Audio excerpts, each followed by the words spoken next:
로마서는 1장부터 9장까지 예수 그리스도의 복음을 통한 구원에 대해서 말씀하고 있습니다.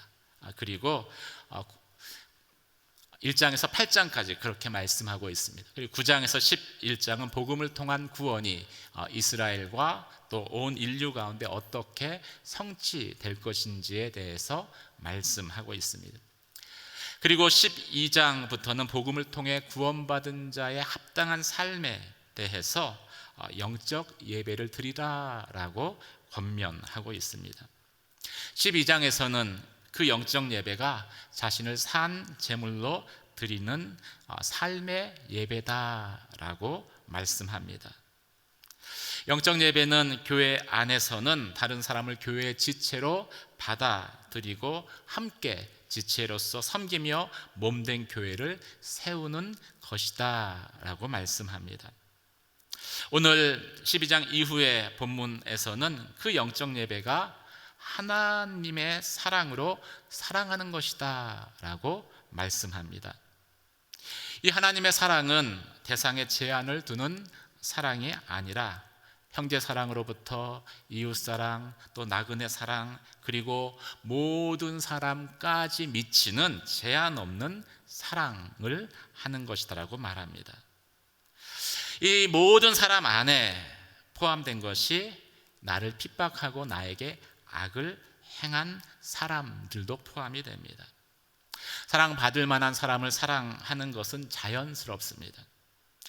하지만 나와 무관한 나그네와 같은 사람을 사랑하는 것은 힘은 좀 들 수 있지만 그래도 가능하다고 생각할 것입니다.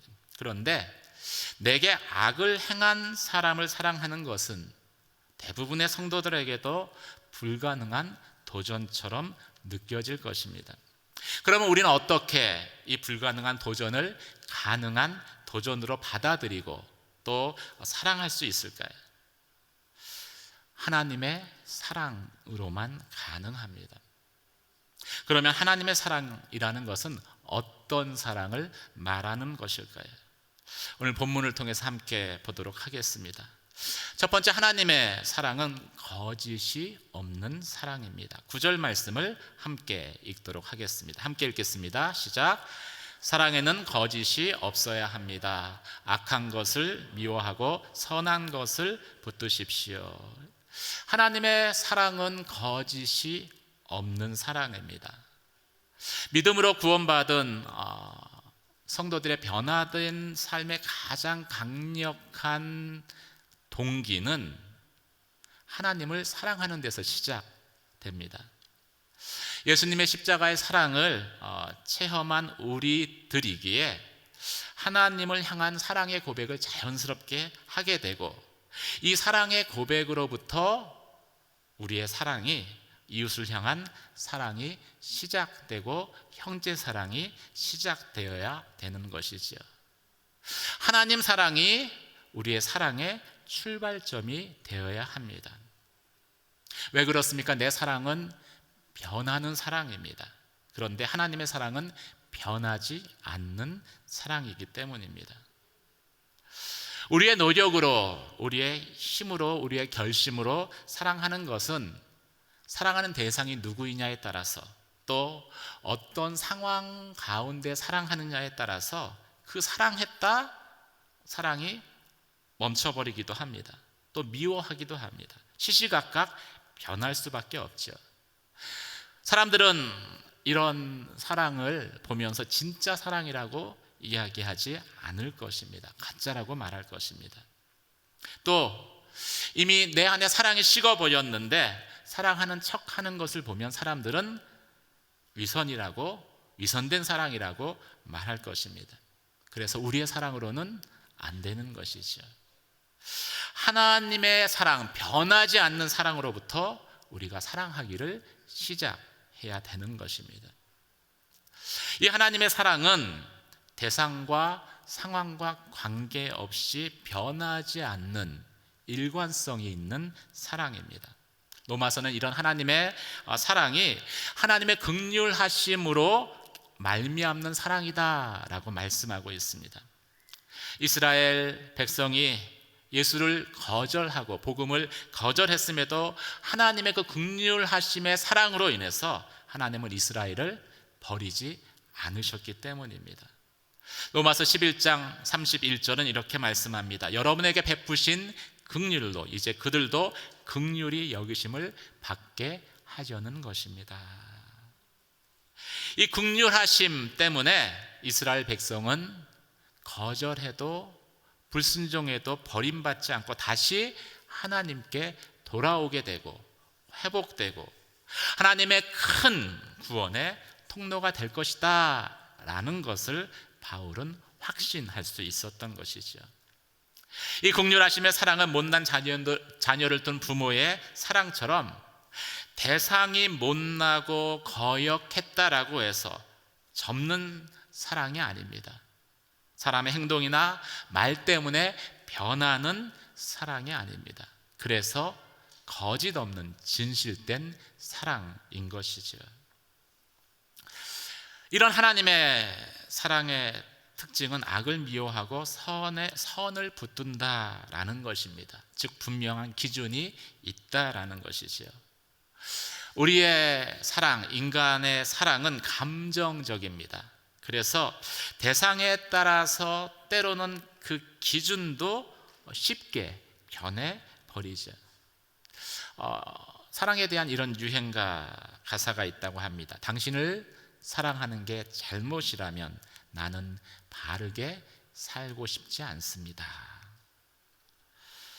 우리가 누군가를 사랑하게 되면 우리 마음은 그 사랑하는 사람의 마음과 묶이게 되죠.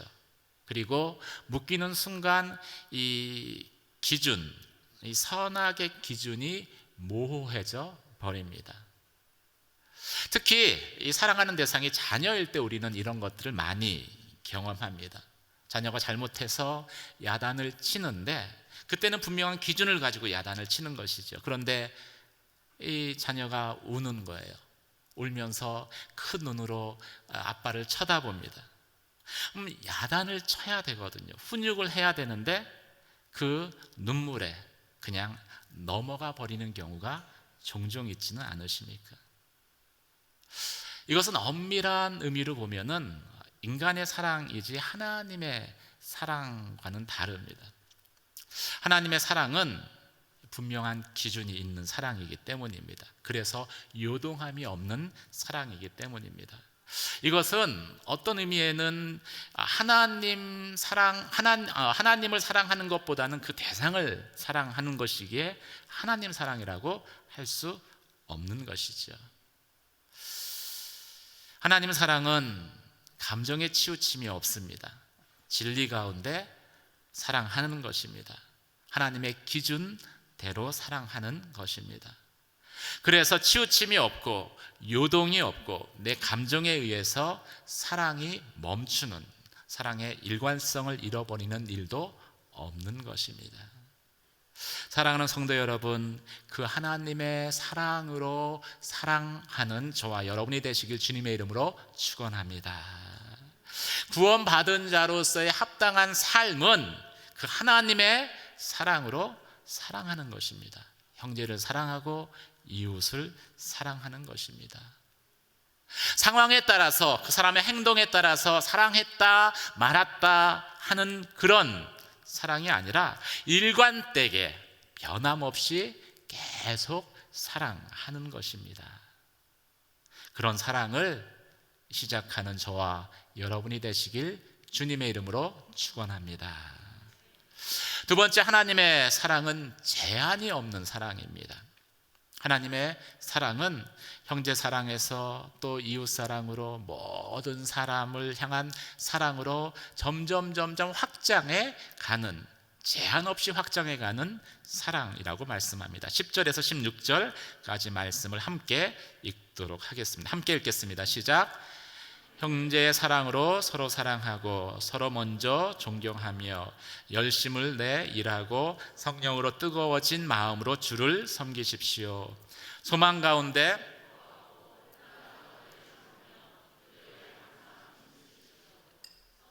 쓸 것을 나그네를 대접하는 일을 힘쓰십시오. 여러분을 핍박하는 사람들을 축복하십시오. 축복하고 저주하지 마십시오. 기뻐하는 사람들과 함께 기뻐하고 우는 사람들과 함께 우십시오. 서로 마음을 같이하고 교만한 마음을 품지 말며 오히려 비천한 사람들과 사귀고 스스로 지혜 있는 채 마십시오. 우리가 하나님을 사랑하면 하나님의 사랑이 우리 마음 가운데 임하게 됩니다. 그리고 그 사랑은 교회 안에 있을 때 형제 사랑으로 표현되죠. 그리고 교회를 벗어나면 믿지 않는 사람을 향한 이웃 사랑으로 표현됩니다. 하나님의 사랑은 제한이 없기 때문에 모든 사람으로까지 확대되는 사랑입니다. 그만큼 하나님의 사랑은 능력이 있는 사랑입니다. 마치 복음이 이 예루살렘에서 시작됐지만 유대와 사마리아와 또 궁극적으로는 땅끝까지 확장되면서 계속 구원의 역사를 써내려 갔던 것처럼 하나님의 사랑도 멈추지 않고 중단하지 않고 계속해서 확대되어 가는 것이죠. 가까운 형제 사랑으로 시작되지만 점점 사랑의 대상이 넓혀져서 이웃으로 또 나그네 사랑으로 그리고 궁극적으로는 모든 사람을 그 사랑의 범주 안에 포함시키는 것이 하나님의 사랑입니다. 가장 우선적인 대상은 구원받은 성도들이 속한 교회의 형제들이죠.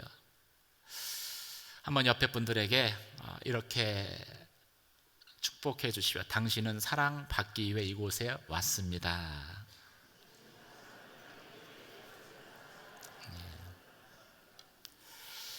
이 성도는 하나님 사랑을 실천하는 가장 첫 번째 대상입니다. 이 형제 사랑으로라는 말은 이 가족 간의 혈연 관계를 이 교회 공동체에 적용한 말입니다. 이 믿음의 공동체 안에서 이 형제를 사랑하는 것은 마치 가족이 가족을 사랑하는 것과 같이 자연스러운 사랑이라는 것이죠. 근데 이 가족 관계가 모든 관계의 기본이고 본질적인 관계이듯이 이 형제 사랑도 그래서 하나님 사랑의 가장 기본이 되고 본질이 되는 사랑인 것입니다. 우리는 교회 공동체를 통해서 이 형제 사랑을 통해서 보이지 않는 하나님의 사랑을 구체적으로 볼 수 있고 경험할 수 있습니다. 마치 빛이 프리즘을 통과하기 전에는 아무 빛깔도 보이지 않지만 프리즘을 통과했을 때 빨주노초 파남보의 그 화려한 색깔들로 나타나듯이 교회 안에 형제 사랑을 통해서 우리는 보이지 않는 하나님의 사랑을 구체적으로 알게 되는 것입니다. 이 형제 사랑은 서로를 존경하는 지체로 여기는 마음 가운데 싹 트는 사랑입니다. 그래서 서로 사랑이라고도 이야기하지요. 내가 사랑하면 또 상대방도 나를 사랑해주는 사랑이 오가는 그러한 사랑입니다. 이 사랑이 하나님의 사랑이 이 교회 안에서는 형제 사랑이지만 이제 교회를 벗어나게 되면 이웃 사랑으로 이어집니다. 또 더 멀리 나아가서는 나와 전혀 관계없는 지나가는 나그네를 향한 사랑으로 이어지게 됩니다. 관계 안에 있는 주 안에 있는 형제들을 사랑하는 것은 그래도 자연스럽습니다. 왜냐하면 예수님이라는 그 공감대가 형성되어 있기 때문이죠. 그래서 사랑을 하고 또 사랑을 받습니다. 사랑이 왔다 갔다 하는 것을 경험할 수 있습니다. 그런데 교회를 벗어나면 나와 또 관계없는, 교회를 벗어나면 이웃은 나와 영적인 공감대가 없습니다. 또 더 멀리 나아가서 나그네는 나와 아무런 관계조차 없는 사람입니다. 그래서 이 쌍방의 사랑이 이루어지지 않습니다. 일방적으로 사랑을 쏟아 부어야 합니다. 그래서 이웃을 향한 사랑, 나그네를 향한 사랑은 사랑이지만 동시에 섬김이라고 표현할 수 있습니다. 그래서 이웃을 사랑하고 또 나그네를 사랑하려면요, 더 순수한 마음으로 사랑해야 가능합니다. 그런데 이 하나님 사랑으로 사랑을 시작했는데 사랑하고 섬기다 보면은 내 안에 걸려지는 것이 있는 것을 발견하게 됩니다. 순수한 마음으로 동기로 사랑한다고 생각했는데 내 안에 이기심이 불쑥불쑥 튀어나오는 것을 보게 됩니다.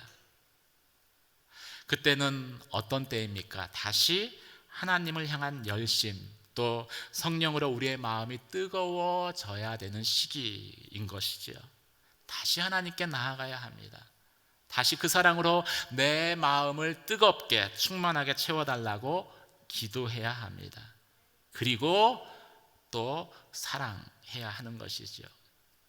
그래야 계속 사랑할 수 있습니다. 예수님께서는 이것을 아시기에 이 나그네를 대접하는 그 섬김의 사랑이 바로 나그네를 대접한 것이 아니라 나를 영접하는 것과 같다라고 말씀해 주셨습니다. 나를 예배하는 것과 같다라는 것이죠.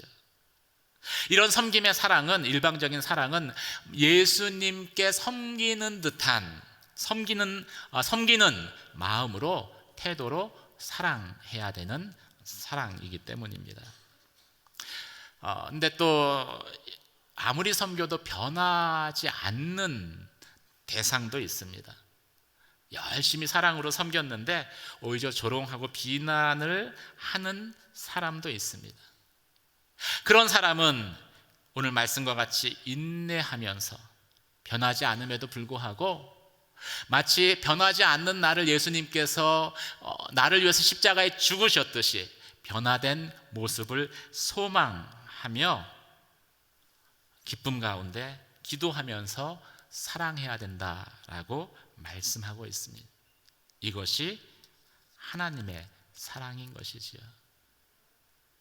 심지어는 아무런 공감대가 없어도 하나님의 사랑은 함께 공감해 줄 수 있다라고 말씀하고 있습니다.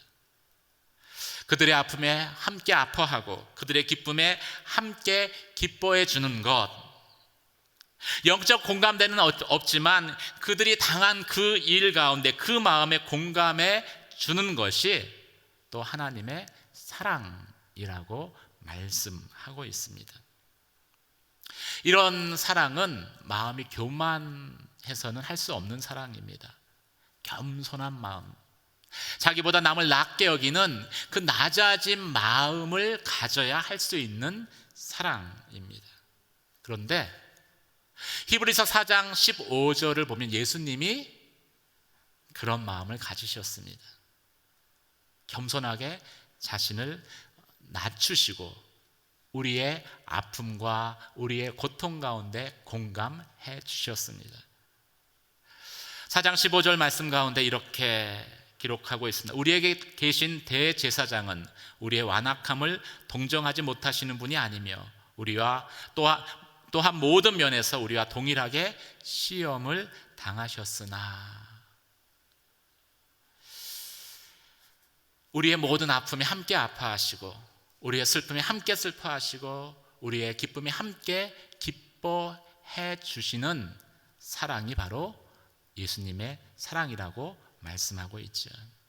공감하는 사랑입니다. 공감이라는 것은 묘한 능력이 있습니다. 사람들의 닫힌 마음의 문을 여는 열쇠가 됩니다. 사람들은 공감받을 때 사랑받는다라고 느끼게 됩니다. 그래서 마음을 열게 되죠. 그리고 마음이 열려야 문 밖에서 두드리시는 예수 그리스도를 영접할 수 있는 것입니다. 사랑하는 성도 여러분, 하나님의 사랑은 제한 없이 계속해서 뻗어나가는 사랑입니다. 그리고 대상에 따라서 사랑의 그 표현은 계속해서 되기도 합니다. 근데 분명한 것은 하나님의 사랑은 멈추지 않는다라는 것이지요. 형제 사랑에서 이웃 사랑으로, 또 이웃 사랑에서 나그네 사랑으로, 나그네 사랑에서 핍박하는 자를 축복하는 사랑으로 계속해서 뻗어 나아가는, 확장하는 것이 하나님의 사랑입니다. 여러분 안에 있는 하나님의 사랑은 어디까지 뻗어 나가고 있습니까? 혹시 형제 사랑에 머물고 있지는 않습니까? 이웃 사랑에서 내 안에 이기심이라는 그 장애물에 걸려서 더 이상 나아가지 못하고 있지는 않습니까? 변하지 않는, 열심히 사랑으로 섬겼는데 변하지 않는 그 사람에 막혀서 더 이상 전진하지 못하고 있는 것은 아닙니까?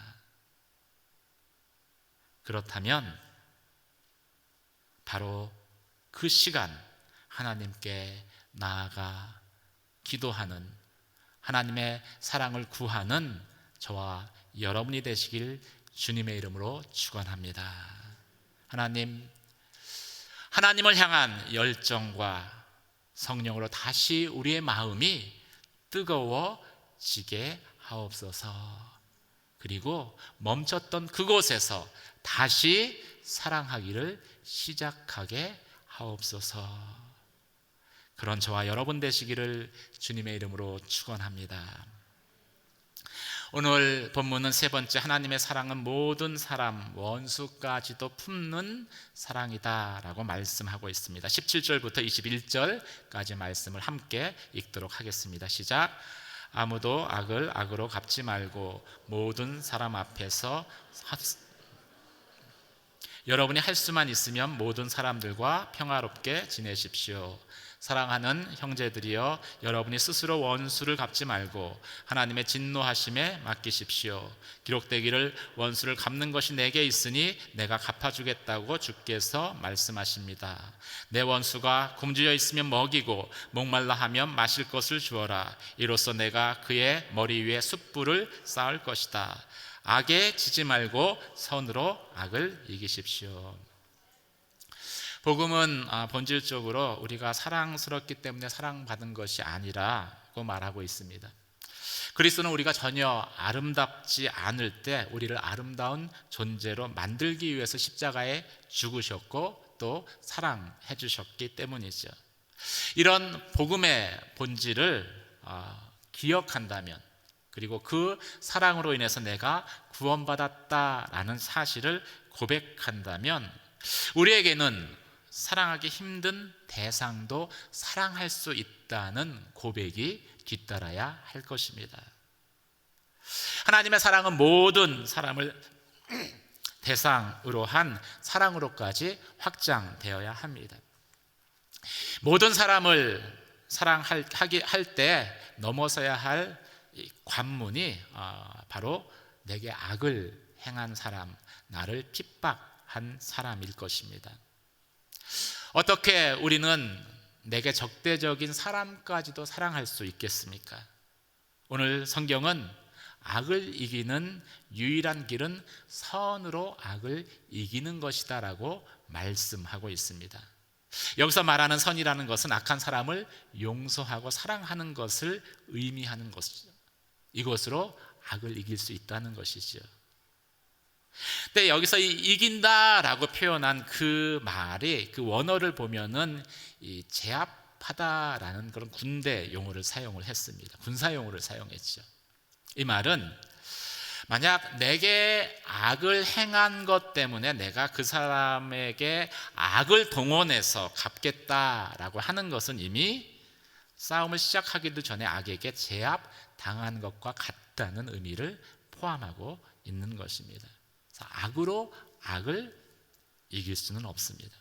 그러면 어떻게 내게 악을 행한 사람에 대해서 우리는 용서하고 사랑할 수 있겠습니까? 악으로 선을 이긴다는 그 문장은 짧지만 그것을 우리의 삶 가운데 행하는 것은 결코 쉽지 않을 것입니다. 세 단계가 필요합니다. 첫 번째는 악한 사람을 사랑하기 위해서 악을 행한 사람과 그 사람이 행한 악을 분리하는 것입니다. 그것을 동일시하지 않는 것이죠. 만약 그것을 동일시하게 되면 어떤 일이 생길까요? 악을 없애기 위해서 그 사람도 없애야 한다고 믿게 될 것이고, 그래서 자신도 모르는 사이에 악에게 점령당하게 될 것이기 때문입니다. 분리해야 합니다.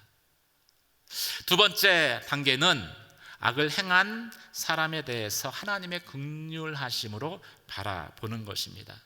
반면에 악에 대해서는 단호하게 벌하는 것이죠. 하나님의 긍휼하심으로 바라보는 것은 우리가 이미 경험한 바이기 때문에 쉽게 할 수 있습니다. 그러면 악에 대해서 어떻게 단호하게 벌할 수 있겠습니까? 성경은 악을 다루는 일에 있어서 우리가 아닌 하나님의 손에 맡겨드려야 된다라고 말씀하고 있습니다. 스스로 원수를 갚지 말고 하나님의 진노하심에 맡기라고 말씀하고 있습니다. 왜 그럴까요? 악이 너무 위험하기 때문입니다. 잘못 다루게 되면 우리도 그 악에 점령 당해버릴 것이기 때문이죠. 그럼에도 우리가 저지르는 실수는 이 말을 어기고 스스로 악을 징벌하려고, 악을 처벌하려고 하다가 자신도 악을 저지르는, 그리고 악에서 헤어나오지 못하는 실수를 저지른다는 것입니다. 아침 드라마를 보시는 분들은 잘 알 수 있습니다. 성경을 보면은 이 일을 잘한 사람이 다윗입니다. 다윗은 수많은 대적들 가운데 둘러싸여 있었습니다. 그 대적들 가운데에서 가장 자신에게 악을 행한 사람은 아이러니하게도 사울일 것입니다. 사울에게 충성했지만 사울은 다윗을 죽이려고 무려 7년 반을 추격단을 조직을 해서 그를 쫓아다녔기 때문입니다. 그러다 이 사울을 죽일 절호의 기회가 찾아왔습니다. 다윗을 추적하던 사울이 피곤해서 한 동굴에서 잠이 들었는데 마침 그 자리에 다윗과 다윗의 부하들이 있었기 때문이죠. 부하들이 재촉합니다.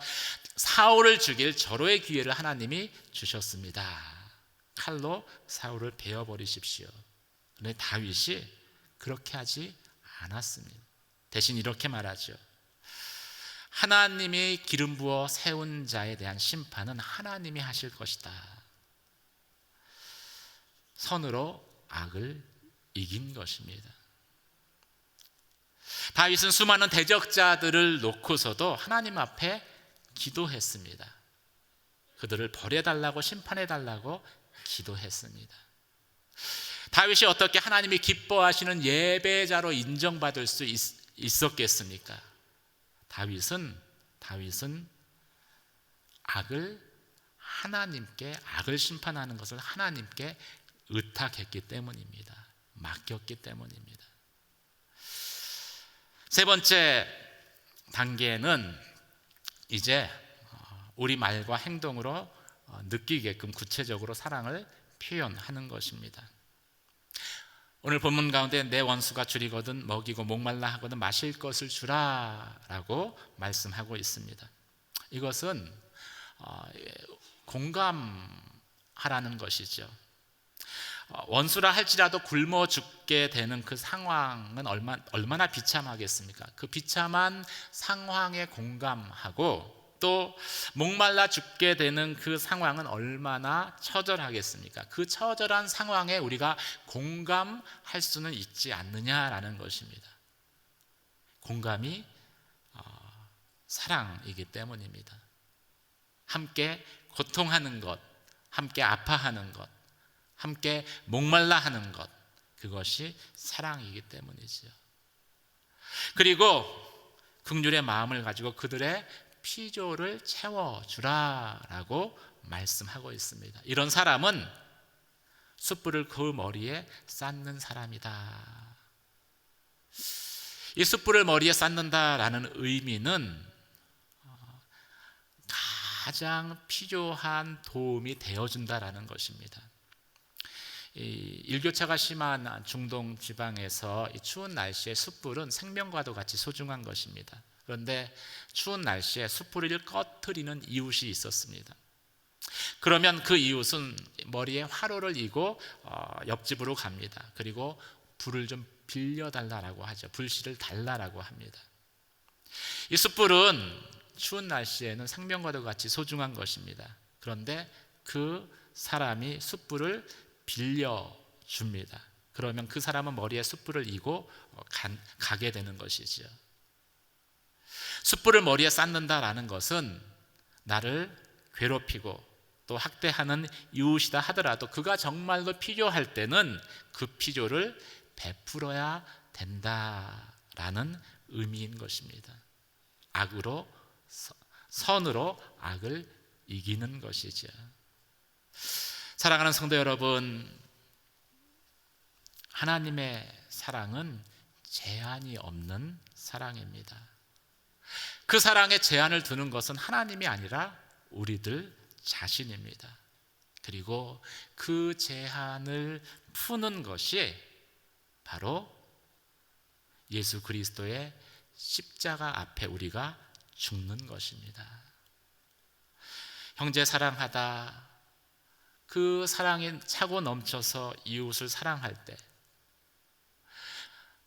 사랑하며 섬기는데 변하지 않는 그 이웃의 모습을 보고, 또 사랑함에도 불구하고 감사하지 않고 원망하는, 비난하는 그 모습을 볼 때에 내 마음 가운데 불끈불끈 그 이기심이 생겨날 때 그 마음을 예수 그리스도의 십자가 앞에 가지고 나아가서 십자가 앞에 죽었다라고 고백하는 것이, 그리고 다시 하나님의 사랑으로 채움받는 것이 우리가 하나님의 사랑으로 제한 없이 사랑하는 길입니다. 하나님의 사랑을 행하는 저와 여러분이 되시길 주님의 이름으로 축원합니다. 여러분 마음 가운데 두었던 제한의 그 빗장을 풀고 형제 사랑에서 이웃 사랑으로, 또 나그네 사랑으로 나에게 악을 행했던 사람조차도 선으로 악을 이기는 하나님의 사랑을 행하는, 그래서 십자가에 다시 나의 자아가 죽어지는 산제사가 되어지는 삶의 예배를 드리는 저와 여러분이 되시길 주님의 이름으로 축원합니다. 기도하겠습니다. 오늘 말씀을 생각하며 하나님 앞에 기도하며 나아갑니다. 하나님의 사랑으로 사랑하는 것이 영적 예배입니다. 하나님, 제한 없는 하나님의 사랑 가운데 스스로 제한을 두고 있지는 않습니까? 내 사랑이 형제 사랑에 머물고 있지는 않습니까? 내 사랑이 이웃 사랑에 머물고 있지 않습니까? 나그네 사랑하는 것을 너무나 힘들게 버겁게 느끼고 있지 않습니까? 다 사랑하겠는데 이 사람만은 사랑할 수 없다. 나에게 악을 행한 이 사람은 용서할 수 없다. 스스로 제한하고 있지는 않습니까? 그렇다면 다시 예수 그리스도의 십자가 앞에 나아가기를 원합니다. 십자가 앞에서 참 보잘것없는, 사랑할 만한 가치가 없는 나를 사랑하며 나의 변화된 모습을 기대하며 십자가에 죽으신 예수 그리스도, 그분과 함께 나도 죽었음을 고백하게 하여 주시옵소서. 그리고 다시 하나님의 사랑으로 나의 마음이 채워지게 하시며 멈췄던 그 자리에서 사랑을 시작하게 하시며 또 예배하는 삶을 살게 하여 주시옵소서. 그렇게 행하실 주님의 이름을 높여드리며 우리 주 예수 그리스도의 이름으로 기도드립니다.